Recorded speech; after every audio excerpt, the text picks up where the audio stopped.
Hey Jeanette, this is Cameron Preswich. I'm just giving you an intro to the budget renovation spreadsheet or the budgeting tool. You'll see here in the top left, anytime you open it, you can look at the instructions and they'll give you a brief explanation of what's going on here in addition to this video. The first most important cell is up here at the top. It's the summary little box here. And what this is it's referencing all of the little sections below and bringing in the cost of renovations from each one of those. For example, the kitchen and the lighting, brings them all up here and adds them together into a total so you can see what the total cost of renovating a house would be. Now the point of this tool is if you're going to go buy a house and you're doing a walkthrough, you could bring along your tablet or your laptop or even your phone if you're in a bind, and you could enter in, for example, how many light fixtures you think the house will need or how many windows the house will need, and then this will give you an estimate based on the numbers you gave us when we went through the condo with you, of how much it costs per each item, and then it'll give you a total cost for the house.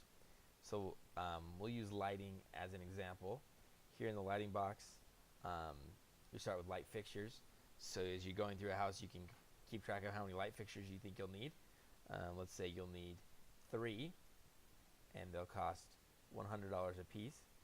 Then that'll be a total of 300 here. And if you'll need can lights, you can say you'll need 15 can lights. You can enter 15 here in these blue boxes, and that is how it will change the rest of the spreadsheet. But let's say for example, in this house, it will be more expensive to do can lights because it's a little bit different. Maybe the roof is a little more difficult, and so it'll cost $100 per can light. Well, you can change that here, and that will change these numbers, and then this total here for the lighting, you'll see is automatically changed up here in the summary box.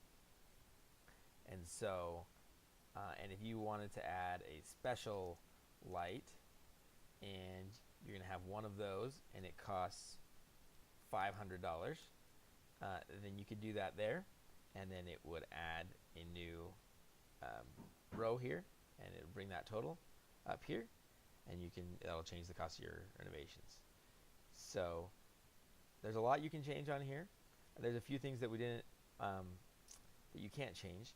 If you try to click on this, you'll get an error saying that this is a protected cell, this is a protected sheet, and so because this is a formula and it automatically calculates, you don't need to change this. You just need to change the 2 cells to the left of it, and it'll change the number in that cell.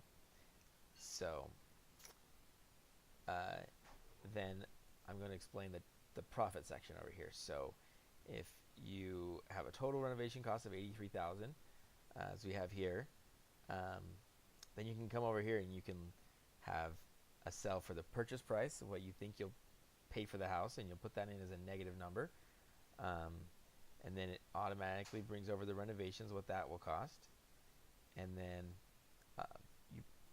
based on what you put in these 2 cells, the selling and the buying commission will change what's over here. So if your selling commission, say, went up to 2%, then it will automatically change the selling commission in this box to $6,000 instead of $3,000 that it was before. And then you can put an estimated selling price. If you look at the acquisition matrix tool, it will give you a good idea of what the average selling price is for a house with however many bedrooms that the house you're selling has, and you could input that into here as about the average price, and then that would give you an estimate of how much money you would make or lose on a house. So in this hypothetical scenario, looks like you'd lose $26,000 on this house, and you probably wouldn't want to buy that one, or you'd want to do a lot less renovations in order to save money so that you can make money on the final selling of the house. Hope this worked well for you, and good luck.